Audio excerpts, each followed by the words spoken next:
Where are you at? Are you centered? Do you have a healthy relationship with conflict, which is like ultimately scales up to violence? Yet I enjoy life. You know what I mean? Yet I've come to grips with a lot of stuff that's not just and not fair.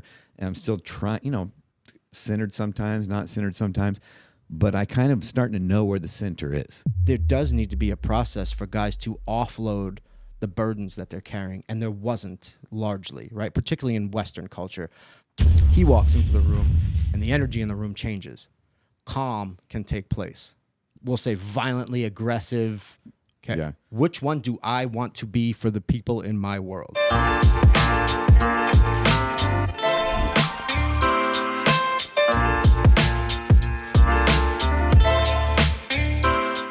Hey, what's up, everybody? Welcome to Indestructible Joy.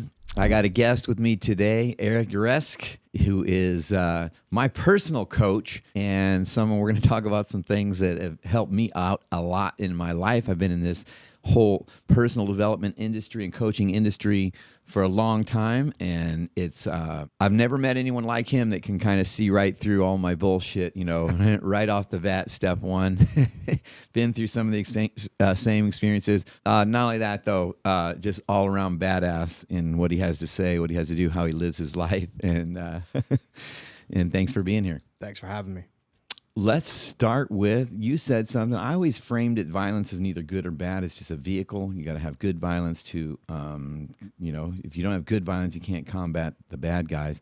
And you framed it in a new way I'd never heard, that if you're a man, and I believe it's right to the heart of it, if you're a man, you need to have a healthy relationship with violence. Absolutely. I'm not saying you have to be a violent person, but your job as a man is to provide and protect. And I think today is clear to define what the roles are, because obviously they're trying to water down the roles and keep those protectors down. But if you're a man, provide and protect is what you have to do. And you can't, I'm blown away by how many pussies are out there right now. Mm-hmm. Like men who just refuse to even have any kind of plan whatsoever. I'm talking not armed, not anything, just no plan. They're just pure victims, might as well be women.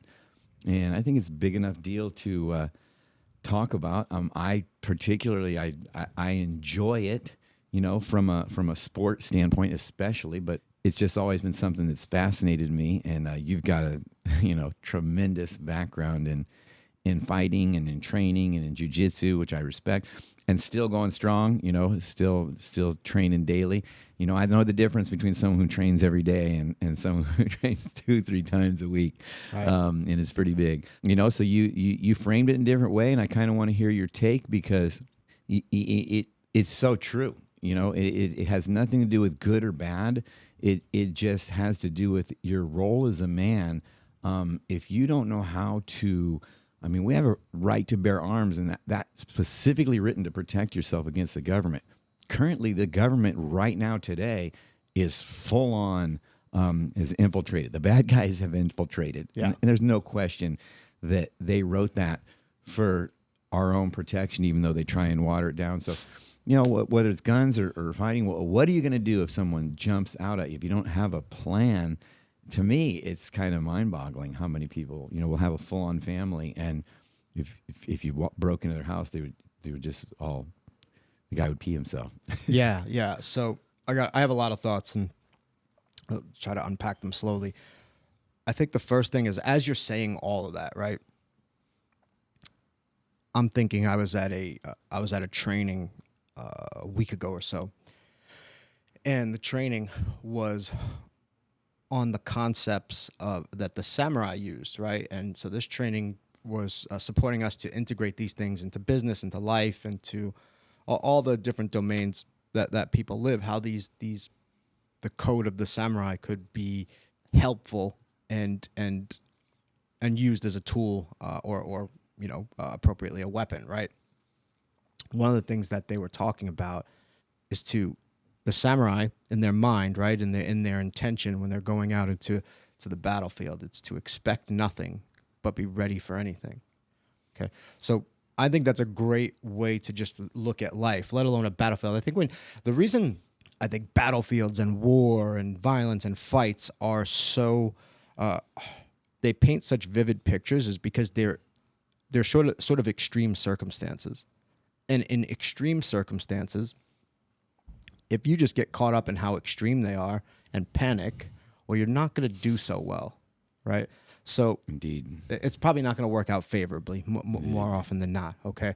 So when we talk about these extreme situations that turn up the dial on stress, I think stress will give us like a magnifying glass into somebody's true character, okay? And so when we use fighting, violence, war analogies, and then you put yourself in that place, it's going to turn up the dial on your true character. And so things that might be hard to see in your everyday life, right? We're just going about having coffee, taking meetings, right? Nothing too stressful. It's easy for some of these, we'll say, weaker, stronger parts of our character to fly under the radar. They won't be as noticeable because there's nothing coming out that's bringing them to light, right? But life's not like that. No, sure not. That's what blows me away. Yeah, right? So to understand yourself when the heat is on, to understand yourself in an actual life or death situation, like obviously we don't strive for those things. I don't want to be in life or death situations ever if I don't have to, and certainly don't want them all the time. But I do understand that there's a potential for that. Right.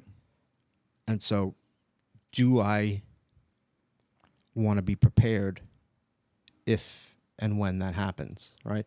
If and when I ever have to protect my wife, my loved ones, my friends, do I want to be able to do so?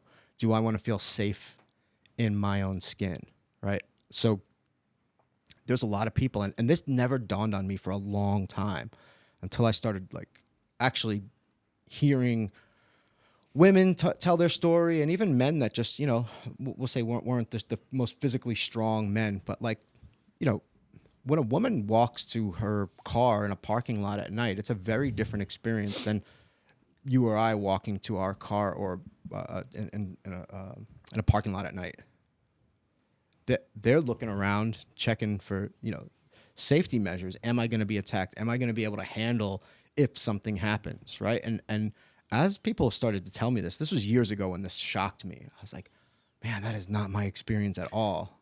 Right. There's not really a place in this country that I feel threatened or in any kind of danger. And I'm not naive. Like there's neighborhoods that if I'm in a specific neighborhood, I will understand my surroundings and register any potential threats, right?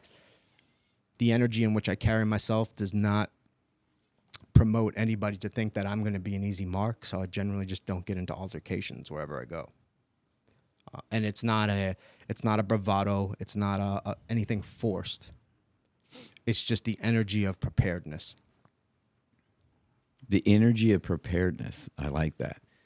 The reality is things like this will come up. And you're going to, you know, and it could be once in every 10 years. And I never go out and look for anything. You would have to literally come after my kids to bring out the violence in me. And all the time, you know, a guy was honking at me the other day. And I was like, what is it you want? Is this something you want to fight about? And he just, you know, everyone thinks they do. And he just learn how to drive and drives off. It's like, okay, what was the point of that? It wasn't really, you know, I obsess on anything, you know, when it came to, especially when I had my kids and kind of realized, you know, I had to do everything I can to protect them, you know, and be prepared and in every way. I've never wanted to be pushed around. So, you know, that's always brought up, you know, because I have pathological demand avoidance. So anyone bullying me is something that I have to resolve and figure out, okay, how am I going to win this? I don't understand, you know, I don't understand the mentality of just kind of being the nice and soft, you know. And interestingly enough, because I was a longtime pastor at the Rock Church, and I did study the Bible, you know, and I looked at it, man, and I studied it for years and years and years, and I went to classes, and there's one particular part where Jesus says the kingdom of God's taken over by righteous men, but you look up the word because you can match it with the Greek, and we were doing this whole study, and that word is not righteous or upright men, they call it. It's violent. You know, Jesus himself saying the kingdom of God is going to be taken over by violent men, which says, again, if it's coming from God, if that's how you want to think about it. But I thought that was really interesting that the good things are taken by people who are willing to assert and go get it and go and take their life. And myself too. I've never had anyone really just call me out in maybe since my 20s where it doesn't happen. I think it's because I carry myself because I'm not mad dogging people. I'm not trying to be tough, and I'm also not trying to be weak. And I'm ready if someone, you know, especially if I have my kids with me. So it just doesn't happen for me. But I learned that same thing a few years ago at a Tony Robbins thing when he said, let me see, show of hands, how many women have felt unsafe, physically threatened last week? Every woman raised their hand. I was like, wait, what? How is that even possible? And that struck me to the core of like, okay, men in society, I think the measurement of a man is how safe someone feels around you. And if there's that much unsafety, that's a man issue. Yeah. That's a man issue. Can be. You know? Absolutely. I mean, it's obviously, like you said, very different experience, but I think there's become, come a point where, and make no mistake about it, I think there's intentional measures being made to emasculate men in America. Yeah, period. absolutely. If you think that government is good guys and aren't up to this evil shit, your head is in the sand. So that's kind of one of those things, especially with all the watering down. And I don't care what people do with their life, but the watering down and then trying to make it bad to be a man and he, her, him, them, the whole thing. Just I see right through it because I see through bullshit. Got that gift, kind of like you do. And so more and more, I have 2 boys, so I have to. Every day they know, that what your job is. I remind them every day, right? You're different. You're, especially my oldest. He's got a girlfriend. What's his job? I make sure he opens the door for him. I make sure he knows. Here's what your role is when it comes to the rest of the world, and how much you have in their back. I have a plan, and I think it's important to start telling, other men the same thing. Have a plan. Don't just be okay just being going with the flow of society and saying, it's a victim. You're a victim if you don't. That's how do you not be a victim? Setting yourself up. You're setting yourself up to be. Yeah, absolutely. I mean, you're a victim of absolutely. Like I'm bullying. I hate bullying. That's why I'm not a fan of the government, religion, a lot of different things. And you're setting yourself up to be bullied. You're not going to be able to resist if you really have to. Right. And whether that's an individual attack or a full on, whatever it is. Men, you ain't ready. Well, what's the definition of a victim, right? It's to not have a choice. A true victim. There is true victimhood in the world. True victimhood is where a person doesn't have a choice, right? So, God forbid, something terrible happens to a child, right? Some predatory thing. That kid did not have a choice. There's nothing that kid could have done to prevent what happened to them, right? That is very different from choosing not to be prepared as an adult. Preparing yourself gives you a choice in anything. Yeah. In anything. If you want to be prepared in business, well, have a choice, right? It's like opening a business and hoping it does well. Right. Like I hope the circumstances align, and that's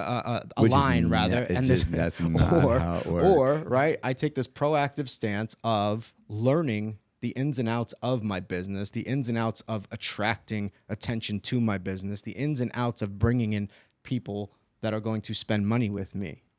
So it's a lot. Opening a business is a lot more than, okay, I have this service or product that I want to sell, and I hope that people recognize how good it is. They won't. Most of the time they won't. Yeah, most of the time they won't, right? So, okay, you can prepare yourself to the best of your ability. And it's why so many businesses fail. It's like, the more and more business owners that I meet, the more and more I understand why businesses fail. Is because they're victims. They treat... You know what? You said something yesterday. It's not fair. And bro, I'm paying off this lawsuit. It wasn't fair. Right. And you know what? It's true. It's real life. Fuck it. I still got to stay in business. Yeah. I still got to fight. It's got to be taken over by someone. I'm not going to just... Yeah. You're right. The other part of the samurai code, right, is that the battlefield is neither just nor fair. Yeah. Okay. Man. And if you focus on I'm not doing anything until this gets just and fair, well, you're going to spend a lot of time waiting. the moment I begin focusing on that, I no longer am focused on what it is that I'm creating. Yeah. The moment I'm focused on just and fairness and why is it like this and why is it like that and well, what am I actually trying to get done? I'm wanting somebody else to step in and intervene to make it right before I can feel okay. I need somebody else to pacify me so that I can feel okay. And if that's what you want to do, that's fine. Just recognize what you're doing, right? It is a it is a way to not take responsibility for moving forward. Despite the fact that circumstances are imperfect, I still get to move forward. I still have the choice to move forward. And let's throw it out there. If you're a man on the battlefield, I'm not talking about a street fight, or I don't think you're talking about, you're talking about life. Life's not just or fair. Nope. Digest that, get that through your soul, and do something about it, because it's 100% true. If you're waiting around for anyone to be fair, it's just or just it's just because first of all, it's going to be how you see it, and it's all perspective. It really is a complete waste of. Well, dude, think about it, right? Just or fair. Well, I'm 5'6" and I'm bald, right? Fortunately, I'm married, but I'm 5'6", I'm bald, I'm physically disfigured, I have these horrendous cauliflower ears. The game is not set up like if I was to get on a dating app right now and list those things about me, I cut myself off from 50 or 60% of the dating pool right away. Probably more than that, right? I'll be generous. Okay, I mean, it's really unfair that women don't like short, bald men with grotesque ears. Well, I'm just going to throw out there, your wife is beautiful, so I wouldn't cry too much about the unfairness. But you get what I'm saying, right? Exactly. Yeah, you get what I'm saying. But it's like, dude, I literally, when I was single, I had hair, I had women reject me purely on the basis of height. Yeah. Numerous times. Oh, yeah. Numerous times. You don't have, Unfair. I literally don't have a choice in my height, right? But I do have a choice in my attitude. I absolutely have a choice in my attitude. Yeah. So I'm being a little bit absurd, and I'm painting a picture, and I don't want to stray too far off into that because it's a fascinating conversation in itself. I think to abhor violence, there are people that hate violence and don't have a relationship with violence, which is all fear. It's all fear. And that's exactly what it is, right? Why it's you go easy forward, to hate something I think, that you don't understand. I think that's where a lot of hatred comes from, a lack of understanding and fear, right? It's easier for me to hate something than outwardly speak into the fact that I'm afraid of it and I don't understand it. I think that's where racism comes from. I think that's where sexism comes from. I think that's where a lot of the religious discord comes from. Any type of like animosity and hatred and that type of vitriolic, hateful thinking. I think a lot of that is fear and a lack of understanding. Yeah, I think all of it. I think the way that certain people feel about men right now, right? I think it's a fearful lack of understanding. I understand why the pendulum has swung the way it has. I understand that for a long time, men actually, this whole idea that we need to go back to this like 1950s version of men, I think is really, really off balance. I don't want more men like my father, right? And it's not his. They didn't have any tools. They did the best they didn't could have tools. That's a good way to put it. They did the best they could with what was in their world. So we had these men running around purely based off this like might is right sort of principle, right? Which I don't think is good in the long run. The world may not be just or fair, but I want to be just and fair. So just because the world might not be just and fair doesn't mean that I won't aim to be just and fair. A lot of people weren't. A lot of people were abusive. A lot of people didn't have tools, right? A lot of people were bearing emotional burdens, working 7 days a week to keep food in a roof over kids' heads. Completely, a lot of people coming back from war and combat that had no tools to actually talk about what happened to them. People that saw their friends get blown up in war. Then they come home, nobody's there to support them, and they just got to go on. Yeah. Right? We don't talk about this stuff. And it's not that we need to talk about stuff the same way that women talk about stuff, although that actually can be useful in its own context. There does need to be a process for guys to offload the burdens that they're carrying. And there wasn't largely, right? Particularly in Western culture.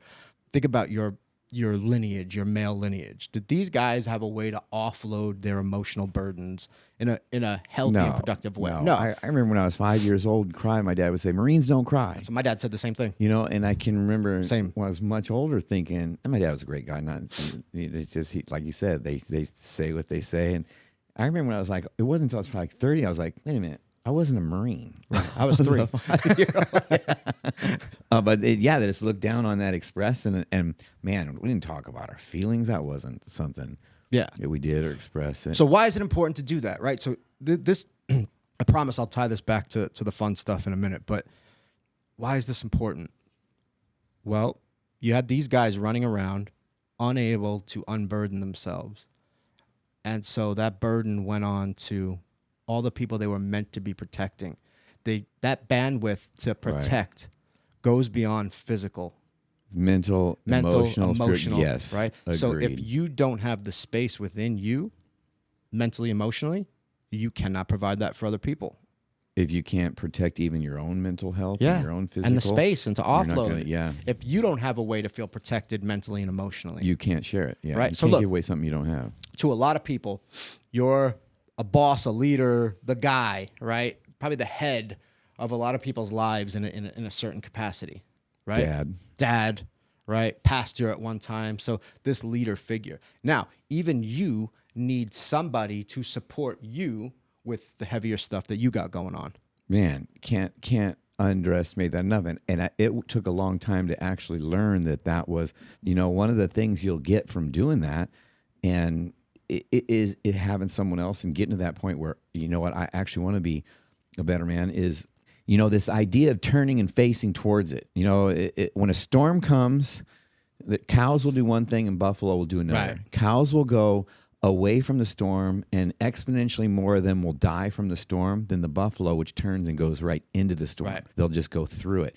The best example of that is, this is just coming off of UFC 300 Max Holloway.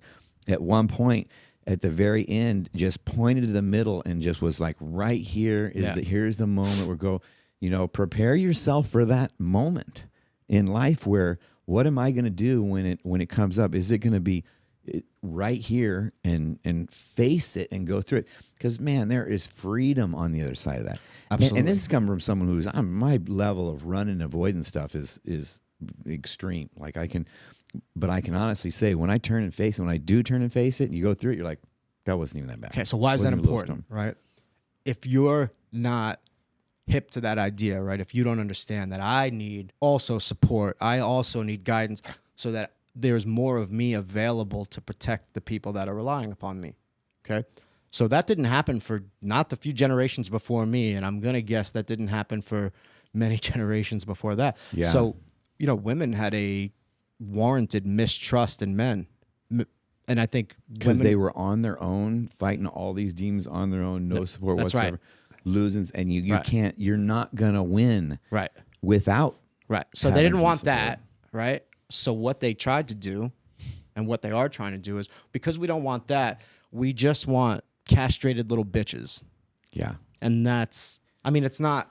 See, I think they want that, but the true feminine spirit doesn't It's the pendulum want that. swing. No, of course. It is, it's a fearful pendulum swing. Right. The pendulum swings from fear. The pendulum, well, I don't like that, so I got to get as far away from that as possible, right? The pendulum, I don't see the pendulum swing from people that have nuance, can think in the gray, right? That's such a good point. The pendulum swings from fear. It swings from fear. That's so true. So we go, boom. That's so true. You see it. I've seen Trump, my lifetime Biden, back and forth. Back to Trump. Oh my goodness. it's all that ever happens. Human beings, and why that happens is because people, and I hate using these people as if there's no people that do this, but there's a large segment of people that won't slow down enough to analyze their own fearful reactions. Okay? And because they won't analyze their own fearful reactions, they just have a feeling. They make it a fact that this is how it is because they don't examine it any further of really what's under the surface. They of this find fear. something to co-sign that. Find something to co-sign it, and then and they're just attached to that belief system, right? So I understand why women don't want the 1950s version of the American man, There were some good things about it. Those guys got shit done. They were sturdy in a lot of ways. They were also emotionally crippled and weak. Yeah. That emotional safety is even more important than the physical safety in this day and age, right? There was a time, a long, I'm talking like hunter-gatherer times where saber-toothed tigers. where, yes, the men definitely, the physical was probably the most important thing because that's what's going to keep us alive. In a long time. Hasn't There's been no that way in a long saber-toothed time. lion So coming. what men need to, I think, our parts, right? So we can sit here and we can blame the government. We can blame this, this psyop to erase men, right? I could sit here and blame that all day, or we Be a could victim. or we could take responsibility, right? And realize that it's our job to reevaluate our ideas of creating safety. I think the physical definitely still needs to be a part of that. I think as we get into this age where everything is automated and people lose more and more contact with their body, I think just the act of being able to be physically prepared and physically strong is still important, but the emotional piece is the piece that has been missing, all right? And I would even go as far as to say is the emotional and spiritual piece is the piece that has been missing. And so as, I'm out there in the world trying to do my thing, and you're taking yourself on and taking challenges, and more men are taking on that challenge to go deeper with themselves. Yeah. Then we can start to provide a safety where women are not going to, the pendulum is not going to need to swing anymore. Yeah. Right? The Or pendulum is not swing going the to other way. And which the is thing the is, right way you yeah, want. or we just want it to balance out. I don't necessarily Yeah. need it to swing. I want it to Go back. teeter down, off yeah. into the middle. It's the center. The center, and it's challenging to always stay centered, right? But that's the goal, is to stay centered. So yeah, it'll rock a little bit one way or the other, a little bit to the right, a little bit to the left, but more center than not. Right Yeah. now, it's rarely Way visiting off. the center. Yeah. It might touch the center as it swings all the way back Yeah. to the other side, but it's rarely in the center. And it's when a person is centered, think about a man that's centered and grounded, and he walks into a room, there's calm that can come over people, versus if it swings to the right, there's this, we'll say, violently aggressive maniac or a sniveling little bitch on the other side. Either way, the vibe is so. It's It's repelling. yes, it's repelling. That's the word for It's it. repelling. Either way, it's repelling, right? That centered person walks into the room. That's got a hold of his center. He walks into the room, and the energy in the room changes. Calm can take place. Yeah. Okay. Yeah. Which one do I want to be for the people in my world? Obviously, the calm one. I want to create calm. I want to create safety. And back to your point of just or fair. Yeah, the government, all this stuff, but I can't blame them. It's not just or fair. Okay, so get over it. I believe if you're a man, you're not going to get all the gratitude. You may go through your entire life without any appreciation. You got to get over that. That's not fair. Who cares? Who cares if you got to do all the work? Who cares if life is unfair? Who cares? Good. I think we came here for the hard shit. Sure. On a real level, I think we came here. We didn't come here just to say, okay, I want to be coming into this life and I'll just be in this little nest. We came here for the hard shit. And the more we can not only embrace it, look into it, but enjoy it, figure out a way to enjoy the process of getting there. The idea of progress equals happiness wherever you're at right now. Because I know some people hear this, if they're honest with themselves, they're not ready.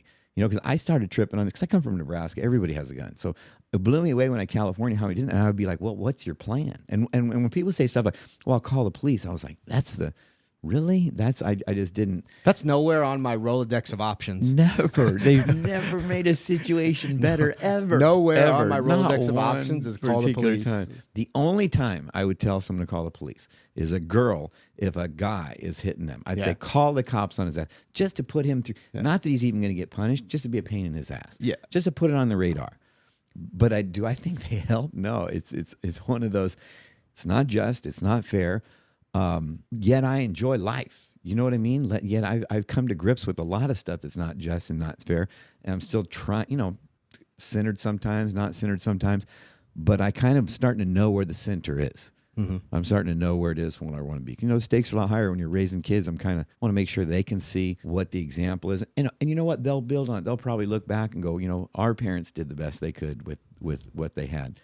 Good. It should stack. We should be building on that for sure. Yeah. And I think to some degree that we are. I think, again, it's just swung a little bit too far, right? I think the way that people are asking men to be helped, I think modern therapy is a bit feminized. I think they want men to process their feelings the way that women do.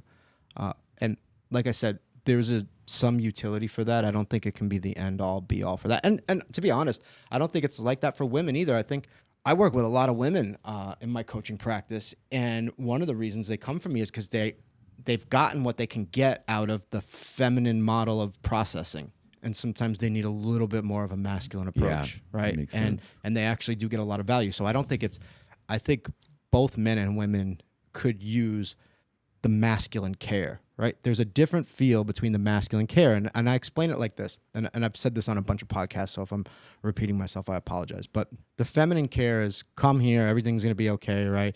And mom just kind of like calms you back to baseline, right? Masculines fix it.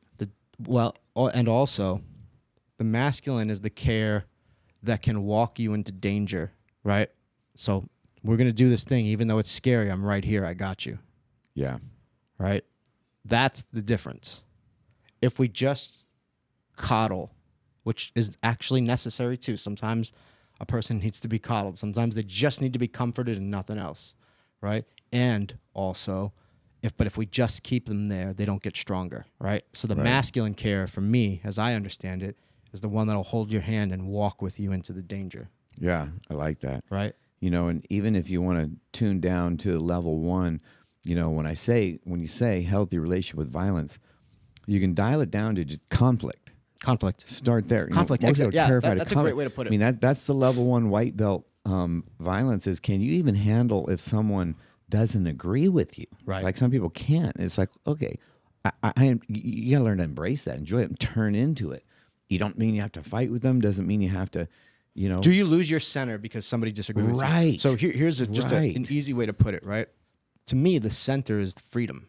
If you can be centered no matter what, you're actually free. It's the guy that needs all the circumstances to be exactly in place for him to be at ease. He's never going to be at ease because even when all the circumstances are put into place, he's going to be busy micromanaging them and fearfully trying to keep them from rearranging themselves into a way that he's not okay with, right? So if I need all the things to be okay in order for me to be okay, I have no freedom. None. Right? Think about that. It's like pushing fucking ping pong balls down in a pool. You push these down, the others pop up. Or you can just be okay with ping pong balls being ping pong balls. Being all over the pool, right? yeah. And if you can stay in your center with that, then you're free. So that centered is freedom. That's one of the other things I wanted to unpack with you is freedom.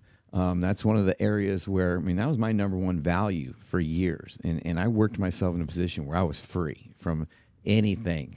Now, what did that mean to you? Okay.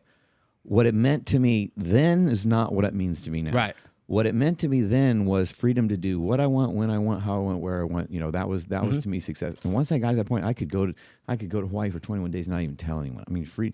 But that doesn't allow you to be in a relationship. That doesn't allow you. You know, you think you want it, and that was one of the first things that I can remember when we first started coaching. It was so clear to me in one day. In literally one day, the first time you unpacked it, actually, here's what you said. This was kind of funny, is because I was good. And you're like, what? You're like, we're talking, me and you, a group of men, again, real men coming together and holding each other accountable, just talking, having a conversation. And I was basically, I don't think I need any goals. I was good. And you said, you know that wandering around is a feminine energy. And I just remember I couldn't unring that bell. It's true. You know, it's true. There was a season for that, but if you don't have that wasn't freedom, because for freedom, you got to have, you know, that means I couldn't have any appointments or anything. That's what it meant in my mind. Right. And man, try meeting with me. Try even get me on the phone in those days. Try even get me to return a text. It was absolute freedom, but it was there was nothing fulfilling about it. It wasn't me doing my role as a man. It wasn't until I realized, no, I'm not alive unless I'm, a buffalo hunter, unless I'm going out and doing something. And what that requires is a different kind of freedom. It's discipline is that path to freedom. It's deciding. I'm free to decide what I want, and then making the commitment to do the steps, to walk through the work, to do whatever I have to do to get there. That's become more my focus on freedom. Still not great at it. Yeah, I mean, the problem is when you build yourself to a certain level of success where you don't have to be there, it makes it. I've had to build meetings and stuff to kind of take away my own freedom in my mind with discipline. Right. And it's already paying dividends. Right. Yeah. Well, so you've spoken to a lot there, and I think the first thing is I know so many people. I have a lot of clients that come to me that are very financially well off. Some of them are lower scale millionaires. Some of them are multi-millionaires. And the idea was, if I get enough money and I get enough things on autopilot, I'll be able to do what I want when I want, and that's freedom. And what they find out invariably is that is not freedom. In fact, they often feel less free. In fact, they're often bombarded with just the endless range of choice, because once you've got it where you don't have to do anything, there's nowhere to direct your energy. Endless range of choice means, and if you have so many options, endless range of choice means you do nothing. You do nothing. Everyone thinks they want to go, we work all year to go on a vacation, and visiting places is great, but I would go, and by week number 2 in Hawaii, I'd be, okay, what else? You can't sit by the pool every day. You can't go to the beach. You can't wander every day. You can't, you start filling yourself up with stuff, but it's such a false ending to think that that's the freedom you want. Right. Now, you do want freedom of choice. You do want freedom to be able to do sure. You want to unlock that stuff. But I've learned the hard way that absolute freedom in doing. We're not here to retire. I'm here to. I'm here for 100 years, and at this point forward, I need to find buffaloes to hunt, or something, because sitting home on vacation only lasts for. And I did it for a couple of years. I did 8 Hawaii trips in 2 years, so I got good at just going all over the world and being free. But you're right. I did not feel free. I felt like a restless, pent-up energy of like, what am I doing? What am I? Should I buy another new car, another fancy car? Should I buy another? Yeah, dude. That energy. Look, that energy's got to get directed somewhere, and if it's not getting directed somewhere meaningful, a person, a man, any human is going to feel lost. Like women, men, anybody, right? You can only wander for so long. Wandering is also necessary. But it can't be the only thing, right? So yeah, there's a time and a season to direct that energy, to be laser focused, to be building, to be creating, right? To be making the world better in some way, shape, or form. And then there's time for rest. There's time for, just directionless, just sort of being with yourself. And that's sort of where we can kind of recoup that energy to focus it again. It's not just one or the other, right? It's, they're both really important. Balance, right? Again, I'm never going to stay directly in the center most of the time. Life is going to ask me to move one way or the other, but not too far off from the center, right? And so like I can always come back to that center place. That's what's really important to me. Not that it's just important to me, but it's an effective way to live. To your earlier point, if you can't be disagreed with without getting upset, if you think words somehow don't agree with your lived experience are violence towards you, you are not free.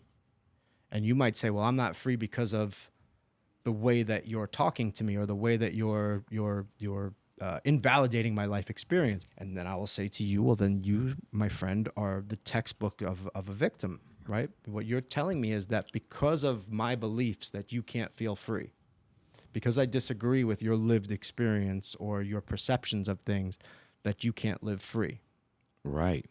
So to have a relationship with conflict a healthy relationship with conflict is the ability to do that.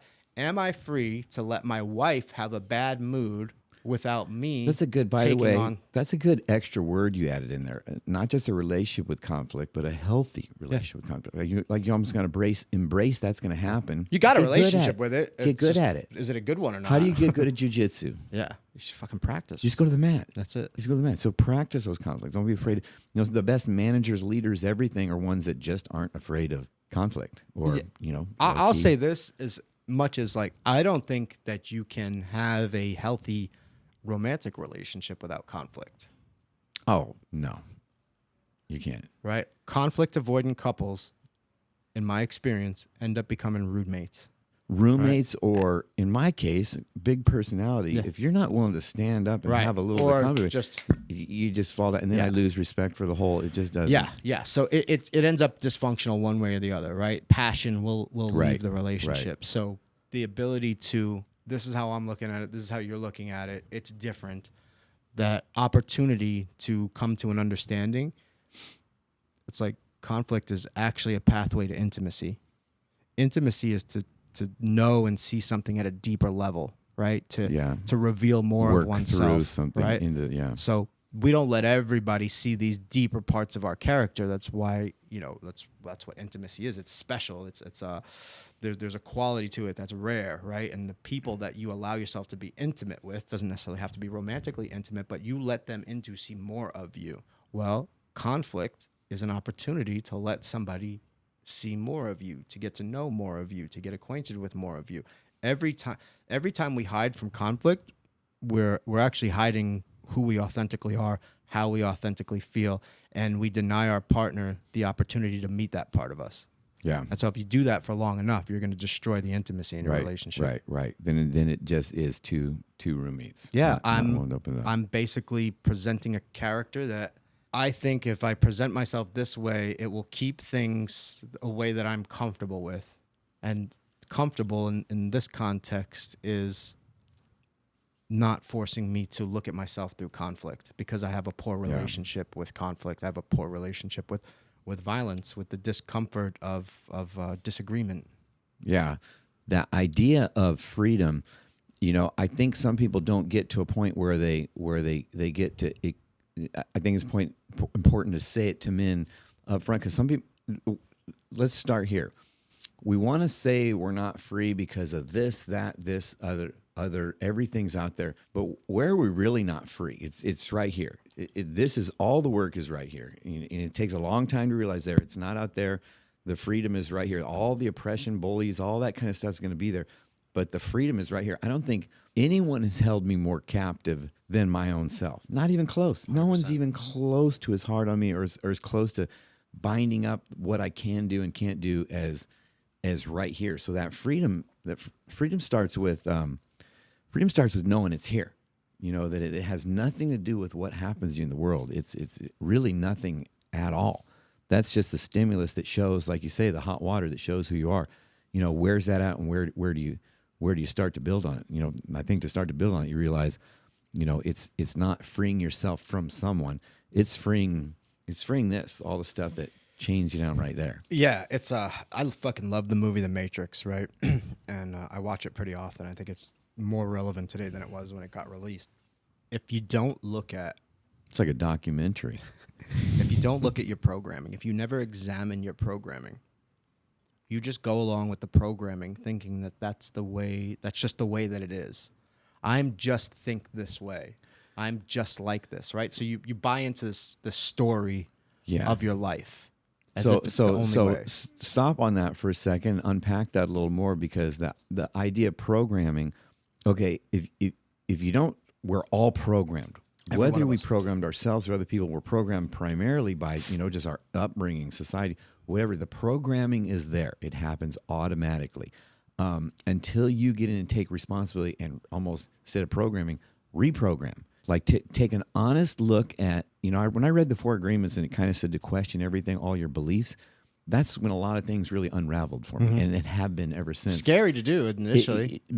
Initially, but big ones, you're kind of like, wait a minute, why do I believe this? Right. But once you get really through your soul that whatever programs are running, they're running.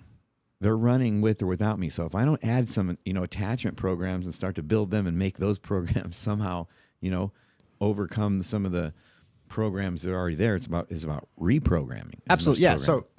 So you open up a tab when you're 5 on your computer screen in your head, right? And you just left that tab open. And as long as that tab's open, that the programming is operative. Yeah. Right? And so do we ever just pause? It's like, do I actually believe this? Do I feel this way about this particular thing? Or is this what I was told I'm supposed to believe? Right? Which is religion. Absolutely. Right. So, and then it's just really asking yourself, does this actually feel true to me? Does this feel true to me, or does this feel like the answer I have to give?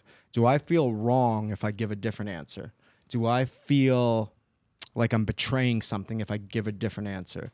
Right. And I think in the beginning, it can be a little bit hard to tap into the subtleties of self-honesty because there are so many layers to it, right? So in the work that I do with my clients, sometimes they'll initially have a reaction to a thing. Like they actually really have a lot of anger towards their parents. And then in the next breath, they'll say, yeah, but I know I shouldn't feel like that because they did the best they can. Now, I understand that they logically see that their parents did the best they can, but also emotionally, there's a pain that's sitting there that's actually honest to them. If they were really honest with themselves, they could say, yes, logically, I know my parents did the best they can. And also, I still have some hurt here and anger towards them. Both can be true at the same time, right? And it's just about being honest with what's there, okay? So, yeah, I grew up in this environment where I was told to go to college and get a job. For some people, that's a reality, right? My parents were pressuring me to become a doctor because that's what everybody else in my family did. This is not my family. My family was all criminals. And so the person feels like that's what they have to do. And then they get to a point where they're like, I actually don't want to do this, but it's so scary for me to admit that I don't want to do this, because if I admit that I don't want to do this, then I have to confront that truth, and I probably will have to confront my parents about this, who I already feel a tremendous sense of pressure from. So think about all the things that are surrounding a person admitting that type of truth to themselves and what that implies, what that implicates for them after that. Okay. Once I'm honest with me and I admit that whatever's true for me and I go on not living my life like that, I know that I'm living a lie. Okay, that's the key difference right there. Because I've found from my personal experience, I can have flashes of honesty with myself and still put it away. Mm-hmm. You know what I mean? Sure. It's not just about, because sometimes be honest with yourself and then still step to the middle of the ring, point your finger down and say, okay, I got to work through this in my brain. Because there's some things I would come to grips with on my own and I would be like, I'm going to put that till later. Yeah. Deal with it later. And Why just do you think let you did the that? old program run. Probably uncomfortable to go through. You know, I'll tell you why. And I learned this from you primarily, is these parts are there to protect you. Mm-hmm. They think they're doing the right thing. The parts in these voices in your head think they're doing the right thing. They think they're protecting you. They don't know how counterproductive they are because they just don't know any better. That's the program they are. So that program wants to feel safe and left alone and feel like we're okay. And sometimes it's easy to just go, yeah, for sure that's true, but that's let me plan a trip. Yeah. You know, that's the reality of it. Yeah. But I also say, if you're a man, you can't let yourself off the hook, because there's a direction you go. You can keep going that direction, you keep going the other. You know, you're going price one way has to get paid one way or the other. Right. Oh, so man, so true. there's a price to pay to living authentically. So true. That price is, Mom, Dad, I don't want to be a doctor. I want to pursue. I've had kids like, I want to pursue a fight career, and like, if that's what you want to do, man, who am I? I don't know. You may not even ever become like a great fighter, but the path of you following what's honest and true for you is gonna. They'll find out. They'll find out. They'll find out where's your life might be bringing you to a different place than, you know, the previous generations of your family. That's okay, right? So there's a price to pay for authenticity, and that not everybody's gonna agree with the authentic you, and taking ownership for how people react to you, not making somebody else's reaction your story, which happens a lot, right? There's also a price to pay for not living authentically. There's a price to pay for letting your dreams die. There's a price to pay when you dull yourself out because it makes other people uncomfortable.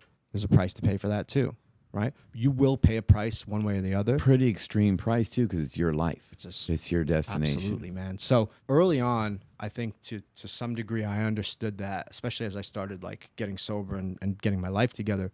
I've always had a general tendency to move towards the truth, right? And let me just put this under the light of truth, as much truth as I understand right now, not the truth I want to believe, right?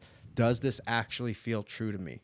And then move towards that. Yeah, and then move towards that. And then move towards it. Or because you can realize it again and put it away. Well, that's what the happens key. in plant that medicine action. ceremonies and all these peak experiences and festivals that people go to and trainings. They go and they have this almost mystical experience, plant medicine ceremony, whatever. And it acquaints them. What I think that experience is, it equates them with a level of truth that just opens up the world to them. But they fail to continue moving towards it, right? Which is the integration process of anything. You can go to a Tony Robbins seminar, have the same thing happen. You can leave there on fire, right? A couple days, it might even last a couple weeks, right? You're just lighter. And because you don't actively move towards that truth and integrate it, you go right back. You go to right back to programs. baseline, and you'll always go back to some sort of baseline. In my experience, it's just I want to raise that baseline. Change each the time. baseline. Yeah, I want to raise it each time. So if I started right, for those of you watching on YouTube, if I started at we'll say I started at a 1, okay, and I get through the process, I hit a 10, I hit this 10. Well, if I level back down even to like a 3, well, then that's a level up. I'm up at 3 as opposed to my baseline was 1 before that. Yeah. Right. But I don't want to go to 1, shoot to 10, and drop down to back down to a 1 again and just The stay Tony there. Robbins event. Then I'm not moving again. Yeah. You know, if you do it right, because there was a couple, I'd go up to a 10 and down to a 2 instead of 1. There's progress in that kind of stuff. Hey. But if you don't take the information and actually try to reprogram some of, which I think also falls to why it's so important to have some leadership in your life, where someone is being honest with you. Yeah. Where leadership, accountability, it's compliance, accountability. None of those are my favorite words, but they're the best thing for me. They're the best thing. Well, not compliance, but yeah. But leadership, it really is for me, because I am so extra when it comes to I'm gonna do whatever the F I want, and then it took what it took to realize there's nothing down that path. That's why when it comes to like coaching, when it comes to leadership, when it comes to someone forcing yourself to be honest, like if I know I'm gonna meet with someone, like if I tell someone I meet someone one week and then I'm meeting with them a week later and I told them I'm gonna do X, Y, Z and I don't, I have to, that will push me forward. For sure. You've been in the ring before and fought, or in the cage. As well as me, or a million times better than me. But I would hope you agree with me, because I will sometimes fight better to not let down my corner and the people around me. I'd go to jiu-jitsu tournaments. I didn't want to disappoint Rodrigo and Stefan. Everything else was kind of like. I mean, of course, that aggression, but I'm nervous. I didn't care what the results, but I care what the results of what the leaders believed in me and saw. Right. That's why if you don't have those kind of people in your life that are saying, go to the center, go through it, get better at it. And again, men, and I'm the perfect example of it. I'm fine by myself. But you're not.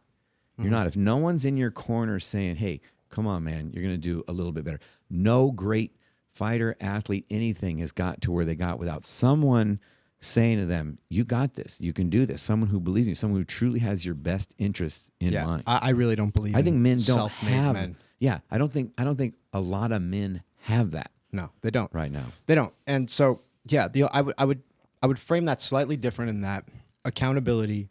I think, sure, we can use these motivators if I don't want to let these people down. The best accountability, or the most effective accountability for me, is holding up a mirror to you, to what's important to you, right? So you said you wanted to do this, right? This is what you did, right? You either did or didn't do it, right? What was more important to you than doing this? And then you get to reflect back to me what was more important to you, or honestly ask yourself, well, what was more important to me? And then, is that actually more important to me? Well, what lies or fears did I give into instead of doing? So that's the accountability, right? It's like, it's not this just like this one and done type of deal where it's like, come on, Tommy, you said you were going to do it. Well, sure, that could be a part of it, but it's like, Tommy, you told me that you wanted to get this done, and you didn't do that. So I'm not here to yell at you and wag my finger at you. What I'm here to do is ask you what was more important than the thing that you said was important to you. And what you'll get, because I've done the same thing, someone says they want to do something. This is what I want to do. That's when you do accountability. Anything short of not getting there is just a story, whatever your story is. You can always dial it back to that's what you said you wanted to do. It's not me saying, hey, you should do this, this, and this. Right. This is me sitting down and saying, and you do the same thing. What is it you want to accomplish, or what is it you want to do when the person says they want to do? Well, a week later, that should be a huge blinking red light if you just have a bunch of stories. That's where, again, you're honest with yourself and you find the right leaders. Because most people, to be honest, they'll find those kind of leaders. Those kind of leaders are too much for them. They don't want to get judged. You know, when I realize you're not getting judged, you're not getting looked down. If you feel judgment, that's your judgment. Exactly. That you feel. Exactly. And the run from that, it takes a certain amount of balls to be able to say, and once you do that to a couple times where you say you're going to do something and then you don't, it's like, okay. So then we get to look. My at choice is to not work with this person anymore, or say no. That's on me. Mm-hmm. That's on me, and I need to keep looking at the mirror till I figure out why I'm saying one thing and not doing it. Yeah, integrity is everything. You want to be a criminal? Fine, be a criminal. Say you're a criminal. Own it. Do it wrong. Do it strong. You do what you're going to be. You know what I mean? Do what you're going to be in life. But if you say you're going to do something, that's where I'm realizing I had a lot of wishy-washes in my life. No, I'm going to do this. Maybe not, because it was just up to me. But if there's someone, a leader, coach, you know, a community of people that are saying, hey, did you ever do what you just said you were going to do last week? And then I'll even you hear that enough times and you're like, no, fuck this. I'm going to get it done. I'll go a level deeper with them. So if we notice that there's a level of avoidance that's happening, right? People are not doing what they say they're going to do. There's a fear present, there's a limiting belief present, or there's a lack of know-how present. Okay? Let's figure which one or how many of those three that it is. And then we say those three again. So there's a fear, a limiting belief, or a lack of know-how present. Okay. Could be one, could be three. But we want to get clear on what's actually there, because it's not enough. Holding somebody accountable is not enough to just say, why didn't you do that? My job as a coach is to get them to see, okay, so either there was a fear present. Well, I was afraid, perfectionism, right? I wanted to get it perfect, and my perfectionism took such a strong hold that I didn't even get started, right? That's a fear.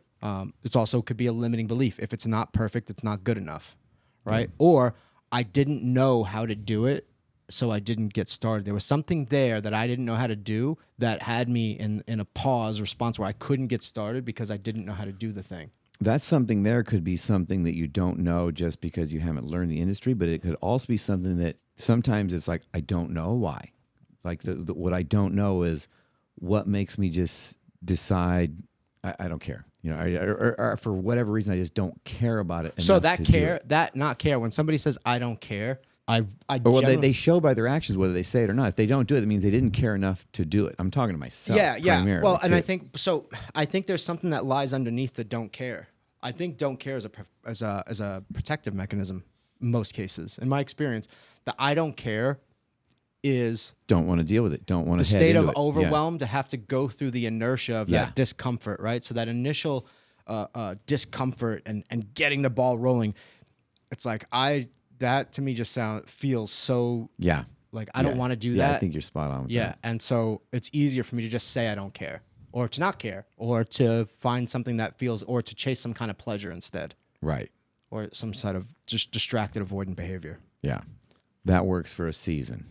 Works, until you just get so fucking sick of doing it. And it's like everybody in the studio is nodding their head because we're all like, we've all done that. You know, we've all done that. Like, dude, I can do that at times with certain things in my life. You know, and I do this for a living, so I don't think anybody's exempt from it. It happens. It's just like, man, it's the only way I get through this, though. And the other side of that is once you know it, it's almost like you can't stay in denial. You know, you're going to go one way. Yeah, time is limited. Or another. Yeah, then the time is ticking because then it's right there. Yeah. So we definitely covered a lot today. Any closing thoughts before we let this one go to bed? Man, thanks for coming. It's been a great conversation. I knew it would be. I appreciate your friendship. I appreciate your coaching. I appreciate your example, marriage, just everything that you do. You know, you're authentic, which I don't find very much at all. And you have zero fear of me whatsoever, which I don't always find that much. Even the people that I work with, I can tell they have a little bit of like, you just don't seem to have that. So I appreciate your heart and your passion. This is us for like 100 years doing the best we can. We don't have all the answers, obviously. That's it. But when you're committed to going the right way and, to growing and becoming a bigger and better man, nothing but good comes from that. Because like you said, once you know, you can only hide from it so long. You have to either go through it or it's just going to, the price you pay. I've learned the price you pay for not just stepping into it and growing and finding leaders and holding yourself accountable. The price to pay is pretty extreme. Yeah. I had a lot of momentum going at one point, and once I got to that freedom, a few years of freedom took away all momentum, and I realized that discipline and that work and that drive and all that stuff, that doesn't just turn back on. That doesn't. You got to kind of. Maybe it does for some, but I'm realizing, I can't just float down the river of doing nothing. But it's not easy to jump back into that. Okay, I'm back on track again. I guess I say all that to say that if you allow yourself to just deny stuff, you slide back. It's harder to get to where you are, back to even centered. Once you let yourself be off centered and be pushed way off center, you don't just pop back to center. So if you had any final thoughts, I would say if you're a man, take a look at this stuff.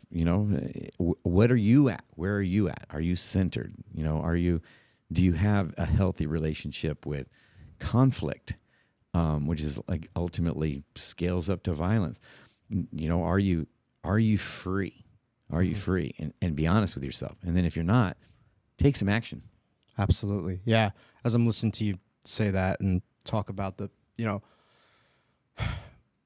belief system that drives the man or the person to want to just get to this place where they can do whatever they want whenever they want, and the lack of freedom that comes with that. And to me, what's really meaningful, and I think as I look at it, is I just like, pursue the true, the good, and the beautiful. And that's what's meaningful. As long as I'm doing that in some way, there's going to be tough times. There's going to be easy times. There's going to be exciting times. It's life. There's going to be boring times. It's life. But I feel really fulfilled as long as I'm pursuing those three things, right? The true, the good, and the beautiful. The true, the good, and the beautiful. Yeah, I think that. What the fuck else is there? Yeah, I like that. If we have a life, if we have 100 years, as you put it, right? And I can make this thing mean whatever I want it to mean. Well, why wouldn't I go after that as a primary? The true, the good, the beautiful. That is actually a great true north. It's not mine. It's some Greek philosopher. It is pretty good though. Whoever. Yeah, there's. Well, I'm convinced anything we come up with, we're just stacking on 100%. else. But that's a well put destination, and then there's the easiest thing to orient myself towards. I can always orient myself towards that. That's what we're doing on this podcast. I find all those things in these conversations, even the things that I'm railing against, even the things that I think are bullshit. It's just like it's my opportunity to just express that. Yeah. Look. There's a part of me that is empowered as anybody will ever meet. There's also a part of me that's a whiny little bitch, right? And sometimes I get to come on here and I get to be all those things at the same time. I don't want to live from the whiny little bitch, right? But it exists. I have my things I like to gripe about, my little pisses and moans about how society's doing it wrong and all that stuff. Yeah. And it's fine. It's like I want to pretend that I'm not that. Like, we are multifaceted creatures with many, many different parts, and I think they're all beautiful if you just look at them for what they are. It's like, oh, it's interesting that this one person can contain so many different pieces of themselves, right? So many little different fractions that make the whole. I think a lot of this comes from, that's why I think we have great conversations, because I question everything. I'm kind of a truth seeker from the other side of, like, I don't believe anything until it's tried, true, and tested, and I've come to realize, because I always question everything and was looked down on that for that, and come to realize it's probably my greatest quality. Yeah. Continue to keep questioning, continue to keep getting better, and continue to keep finding good things. Yeah. The true, the good, and the beautiful. That's I right. fucking love that. Whoever came up with that. Whoever, one of my smarter fans will be able to give just credit to that. So, all right, guys, that's it for us. That's it for this episode of Indestructible Joy. Don't forget to subscribe. Love to hear what you think about it, good, bad, or ugly.